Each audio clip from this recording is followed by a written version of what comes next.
What up, what up, what up? Welcome back to Sam Dunks, the weekly NBA show over at Slab Stocks. I'm your host, Sam. Today, we're talking big men. Can you invest in centers? Should you, or are you just burning up your money by doing it? Let's get right into it and find out.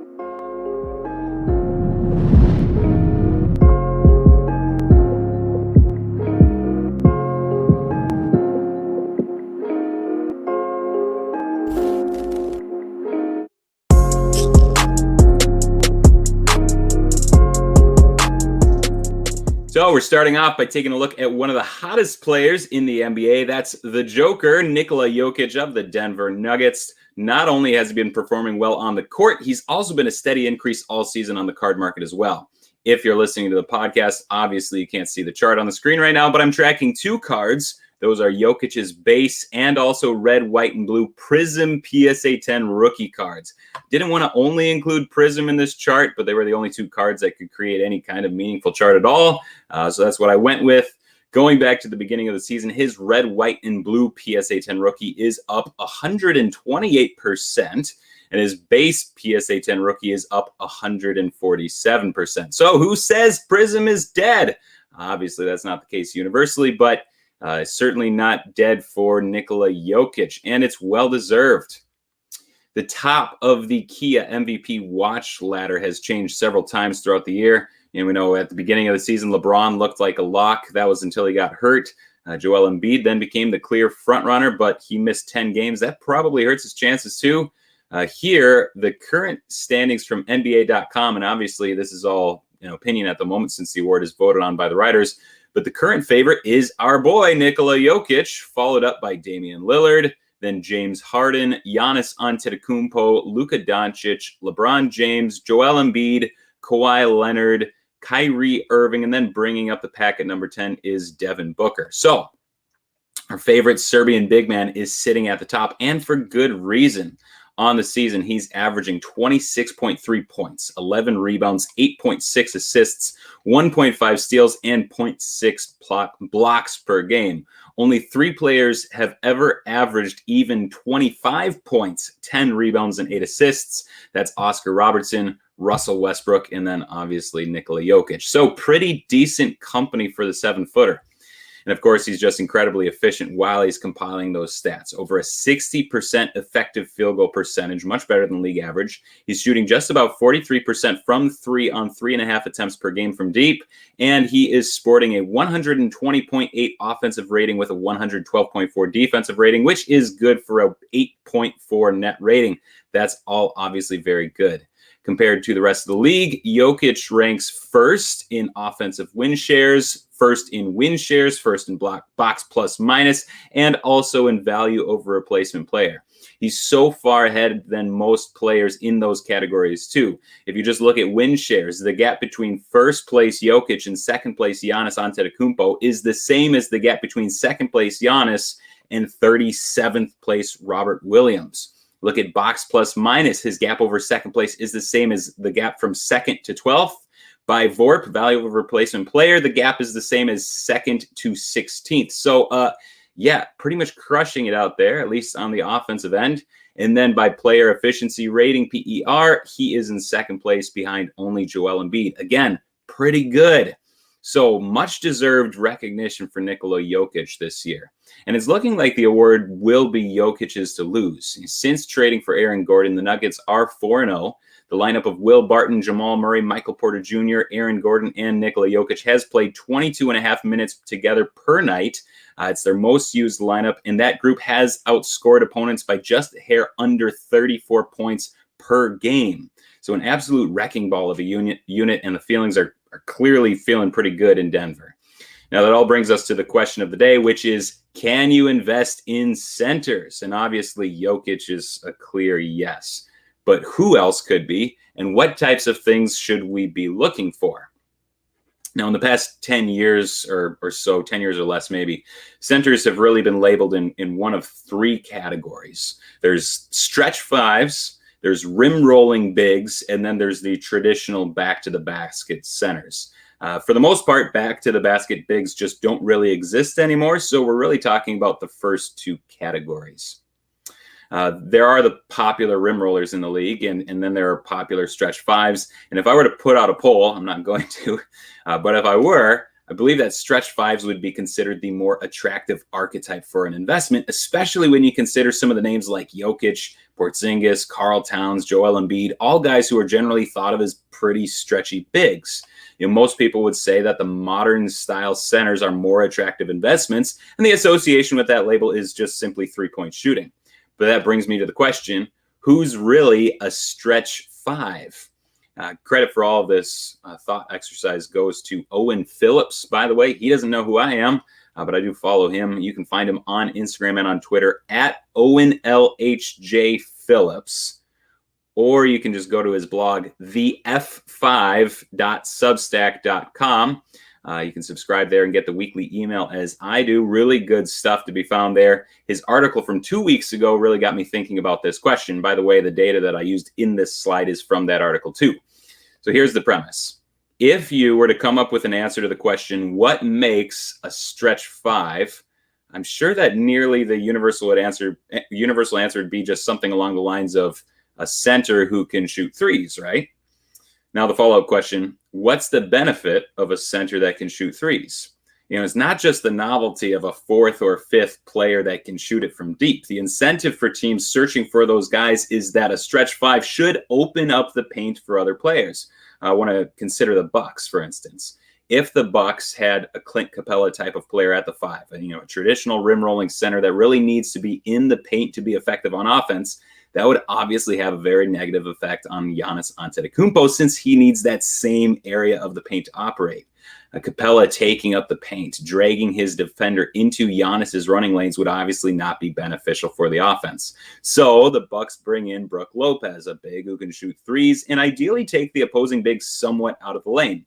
So a stretch five is called a stretch five, not because he stretches the floor, but because he stretches the defense. And we have to keep that idea in mind because I'm going to bring up a chart now so that we can see which bigs are actually stretching the defense. And again, if you're listening on podcast, I apologize, but I'll be describing the chart as best as I can.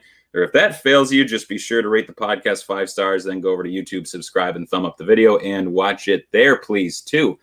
So I've pulled up a chart.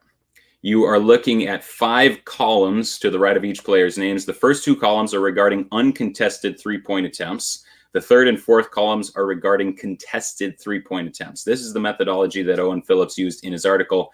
The tracking data all comes from stats.nba.com. The uncontested means that the closest defender was over 6 feet away, and then contested shots means the closest defender was within 6 feet. So, for instance, let's look at that Nikola Jokic row there. He's at the top of the list. He's attempted 66 three-pointers with a defender nowhere near him. He's hitting those threes at nearly 50%. It's a 48.5% clip when he's wide open from three, uncontested. On the flip side, defenders have contested 86 three-point attempts from Jokic. He's hitting those threes at almost a 38.5% rate. So pretty good regardless of where the nearest defender is.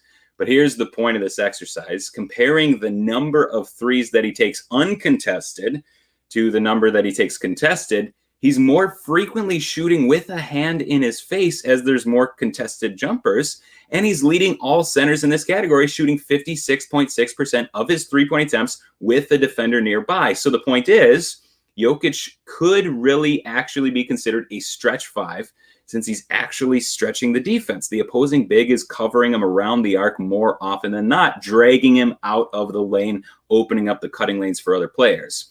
And then it just goes down from there on this list. There are 6 players who are being contested at the arc over 45% of the time, and for that reason, I consider them stretch bigs. Those are Nikola Jokic, Kristaps Porzingis, Bobby Portis, Chris Boucher, DeMarcus Cousins, and Karl Anthony Towns. In my opinion, again, this is my opinion, those are the 6 that are true stretch fives since they're actually doing what a stretch five is supposed to do and stretching the defense. And then if you go down the list from there, and I should add that the next 5 names on this list, they're not just the next 5 overall. I instead went and handpicked 5, names that we currently, we generally consider more stretchy centers. So Nikola Vucevic, he's down well below that. He stretches the defense on his threes less than 35% of the time. Then it's Christian Wood and Miles Turner, only both 27.2% of the time. Brook Lopez, only 24% of the time. And then Joel Embiid is at the bottom of this list anyways. That's less than 20% of the time that he's actually stretching the defense. Now, they're all fairly effective three-point shooters, but defenses are anywhere from twice to 5 times as likely to leave them uncovered and just sag into the lane on defense. So 4 out of the 5 times, teams would rather have Embiid just try to beat them on threes and just sag off of them into the lane, cut off Ben Simmons. 3 out of the 4 times for Brook Lopez that they're sagging off him, trying to cut off Giannis Antetokounmpo on his way to the hoop. So really, those 2 guys and some of the other names on the list above them, they're just not truly stretch fives. They can shoot from deep pretty well for 7-footers, but it's just not opening anything up for their teammates most of the time. So in my opinion, we should just stop using this term stretch five so loosely, since the majority of centers, even the majority of three-point shooting centers, aren't really stretching much of anything. And for that reason, it's also not a good methodology when considering what centers to invest in, since, for instance, Embiid is at the bottom of this list and Bobby Portis is near the top. Clearly, that doesn't reflect how we think about them in the card market. Although I should say that Nikola Jokic being at the very top of this list by a wide margin, clearly that's a very good thing for him. So let's turn our attention to the players who have the ball in their hand the most, or the players who touch the ball the most. And really, that's 2 different questions. We're going to be looking at them side by side. Any guesses who leads the league in touches per game? The player who touches the ball most per game on average is our boy, Nikola Jokic. He touches the basketball just over 100 times per game. Down the list behind him in touches are Domantas Sabonis at 97.7 touches, James Harden at 95.1, Russell Westbrook at 90.2, Luka at 89.6, Malcolm Brogdon at 88.4, Trae Young and LeBron James both at 87.9, De'Aaron Fox at 85.8, and then Ben Simmons at 85.7. That's the top 10 in touches per game. Of course, not every single touch is equal, since some players touch the ball once and dribble the ball for 20 seconds. Some just catch and shoot. So I also have a column right next to it for time of possession and minutes total per game on average. Jokic's 101 touches per game equate to 4.6 minutes total per game that he has the ball in his hand. Sabonis is at 3.5. Every other player on that list that I mentioned before that's below them is quite a bit higher in minute total, and that's because they're not bigs. Most of them do end up bringing the ball down the court. So Luka Doncic actually leads the entire league in time of possession at 9.1 minutes per game. And then it goes all the way down to Ben Simmons at 6.2 minutes of possession per game. Now, outside of maybe a few surprises, generally speaking, these are all names that have been extremely popular on the card market and just in the NBA general fan base at one time or another over the past several years. And it's understandable. The players who have the ball more are simply going to have that much more exposure. And high exposure generally leads to a pretty high demand on the card market too. So Jokic leads the league in touches, not nearly leading in time of possession, but let's compare him to other centers. Compared with true centers, so I'm really just looking at players that play a majority of the time at the center position instead of a majority at the power forward. Some, split time back and forth. But compared to other true centers, Jokic is blowing everyone out of the water, both in total touches per game and in time of possession per game. There are only 10 centers in the league who touch the ball over 50 times per game. Behind Jokic in order, they are Nikola Vucevic, Joel Embiid, Karl-Anthony Towns, Bam Adebayo, Andre Drummond, Kristaps Porzingis, Mason Plumlee, Jonas Valanciunas, and Al Horford.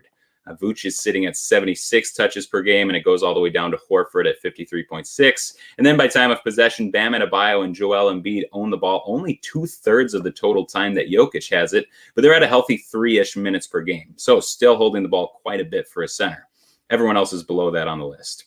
Looking at touches per game, the first 5 names on this list are all in the top 50 of any position in total touches per game. So that's Jokic, Vucevic, Embiid, Towns, and Adebayo. They're all in the top 50 players overall that see the ball the most.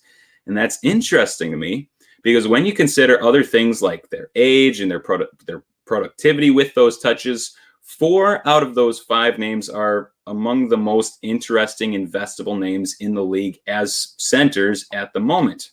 Obviously, I'm talking about Nikola Jokic at the top, and then Embiid, Towns, and Bam Adebayo. And here's my overarching thought on this whole topic. The easy way to approach this whole question, does anyone care about centers? Should we invest in centers? Are centers dead? And the easy answer is just to broad brushstroke the whole thing and say that no one cares about centers. But really, that's just being overly simplistic, and it's also incorrect. You do need to be more selective than other positions, in my opinion. But if a center gets the ball a lot, he can be just as attractive of an investment as any other position simply because people are seeing him do stuff on the court. With most centers, that just isn't the case. But some of the centers we collectively think the highest of, they're not all stretch fives. They're not all great defenders, but for all of them, the offense flows through them quite a bit more than most other fives. By the way, Domantas Sabonis, obviously he was one of the big surprises on the previous slide. He only plays center, according to Basketball Reference, about 18% of his possessions this year, and that's because of Miles Turner being on the team. That's why he's not on this chart of centers. If that pair suddenly, eventually got split up, he's suddenly a much more attractive investment, in my opinion, as a Jokic-light type of player. And I think he would start to get noticed as such. Especially if Jokic wins MVP this year as the first center to do so since Shaquille O'Neal, that'd open up the conversation for a lot of other guys that play pretty similar to him. But let's just look at these four guys that I have circled here. Look at their card markets to see if center investments are, in fact, dead in the water. So I'm going to look at the prices of each of their Prism Silver PSA 10 rookie cards and then see what type of returns you could have had if you bought these cards back in the middle of October, which was really a down point in the offseason, and which I could have had too since I didn't buy any of these. But I wish I had for the most part. First off, the last Jokic Prism Silver PSA 10 rookie went for $6,000 on auction. That was March 12th. Since the middle of October, that represents a 336% increase, up from $1,375 on October 15th. Embiid's last Prism Silver PSA 10 rookie card auction was back on February 22nd. That ended at $4,050, which represents a 377% increase since the middle of October. So two huge returns on two centers, which is understandable for both of them since they've both been frontline MVP candidates at different points this season. Next up is Bam Adebayo, last going for $610 on March 28th, only an 18% increase since the middle of October. Two things, the Heat only got bounced from the finals on October 11th, so the data points that I had to choose from were just immediately after that. There wasn't a whole ton of time to cool off yet, obviously. So the starting point is comparatively higher than the first two players. Also, the Heat started out the season pretty cold, so that's something to consider. But still, a modest 18% return for another center. The S&P 500 would be jealous. And then the last one to consider isn't a surprise, but it is also disappointing, but it's not a surprise. Does it present an interesting opportunity, which we'll get into in a second? That's Karl-Anthony Towns. His Prism Silver PSA 10, the last auction ended on March 31st at $1,125, and that is down 15% since the middle of October. As awesome of a player as he is, he's missed 20 games this year. His team does have the worst record in the entire league, so a decrease overall, not exactly a shock. But that does bring me to two center-related storylines, which have been popping around in my head for a week or more. I want to consider first Karl Towns' case as a good buy low candidate at the moment. All the numbers are there, both the counting stats and the touches per game, and that goes along with a skill set that really lends itself to highlight plays, and he's generally just a very popular name. He's one that's primed to rebound in price over the long term. Probably not much in short-term return, but long-term I believe there will be. And this is what I've been thinking about with him in particular. At the moment, the Timberwolves have the worst record in the NBA, the entire league. They're going to do everything in their power to keep it that way because they owe Golden State the next first-round pick if it's outside of the top three. It's top three protected this year. They have every incentive to try to keep that pick for themselves by losing. The draft is a long way off, and obviously so much will change. But at the moment, if the Wolves were in the top three, they'd probably be choosing between Cade Cunningham, Evan Mobley, and Jalen Suggs. Suggs is a point guard. Cade Cunningham would be what I assume would be a nominal ball handler at the NBA level. And you have to imagine that the Wolves will want to try moving forward by building around one of those two and then Anthony Edwards. And not to say that they couldn't keep D'Angelo Russell around with that, but I can't imagine that D'Angelo Russell would want to stick around, especially after this year, which has been mostly a lost season for him. And if the Wolves are trading Towns' best friend in Russell, and I said the same thing back in a video in early January, honestly seems a little bit more likely now. The Wolves will probably try to trade Karl Towns for an enormous package of picks and young players that are aligned more closely in age with their young backcourt.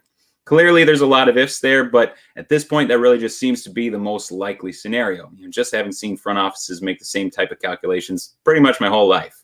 But in reality, even if he's not traded, if they're building that young team and he's the lead star, he's going to look pretty good in Minnesota and pretty attractive on the card market. But if he's traded elsewhere and gets a fresh start, that will really boost his card market overall. So his cards are a loser so far this season, but long-term, the outlook is still really, really good in my opinion. Now, the other center-related topic that I've been thinking about, and I say center-related because he's not a center, it revolves around Zach LaVine. This is center-related because it revolves around the Bulls' trade for a very good center in Nikola Vucevic. That trade signals that the Bulls will attempt to extend Zach LaVine this offseason. Now, LaVine is under contract for one more year at $19.5 million. And there's a lot of complication to all this due to the NBA cap rules, but if they were to simply extend him this offseason, the very most that they could offer him would be 4 years, $104.8 million. He would likely say no to that because if he waited just one more year, he could then sign a 4-year max extension of 4 years, $189.3 million, or $85 million more just for waiting another year to sign. And he could get that from any team in the league. Now, the other option would be to renegotiate this coming season's pay and then extend him a 4-year max, essentially locking him into 4 years, $151.7 million. I think that's right.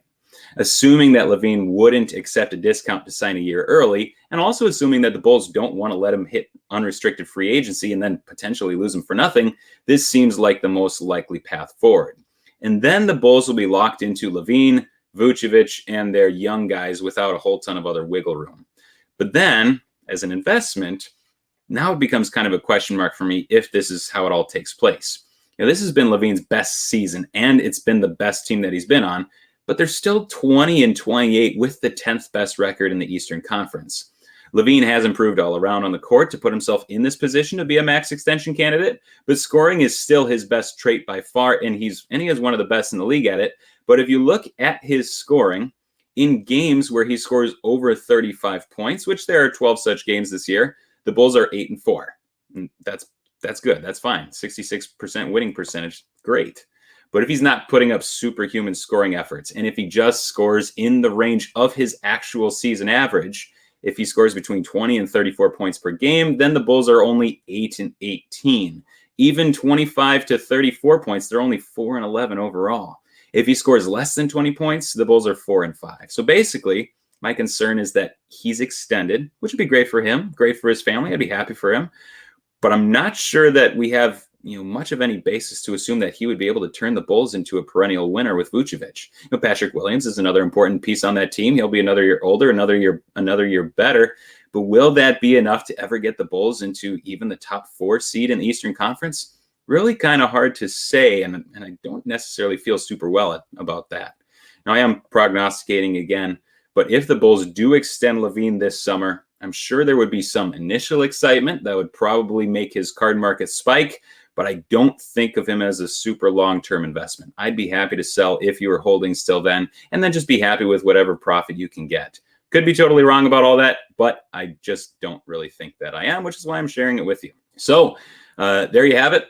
Lots of stats today, lots of facts today, some guesswork, but it's all in good fun. But that is all I have for you today. I want to thank you for taking out the time from your day to watch this episode. I truly appreciate it. Don't take that for granted at all.